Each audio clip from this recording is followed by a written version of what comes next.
Ndio. Wewe unaona kwamba Peter Shalulile kutokana na umri wake ambao Yanga wamemsajili, unaona kwamba atakuwa best option wa kikosi cha kwanza cha Yanga au atakuwa option ya pili ya mwalimu kwa kumweka sabu Sheikh Ibrahim Toure? Ujue Peter Shalulile watu wengi wanasema kwamba ana umri mrefu, lakini kisa cha umri sio mpira. Ujue hata alivyojiwa Lionel Messi la Pruga, aliulizwa kombe la dunia lijalo unaweza usicheze, akajibu mpira sio umri, mpira ni kipaji ambacho mtu anachezea. Sasa kama Peter Shalulile hajafika miaka karibia, hajafika 33.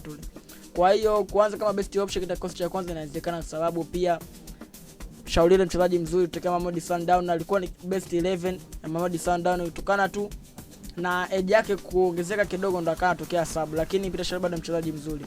Uwezi ukategemea Shalulile kila mechi anasugua bench, itakuwa ni sofa. Yani kimpira ni Shalulile ni mchezaji ambaye ni dominant, ambaye anacheza namba 9, anacheza namba 10, 11 sub. Maki tumeona Shalulile tunamuita Mbappe wa Afrika. Unajua sababu gani? Namba zote anacheza. Ile pale pia anaweza kucheza kama force number 9.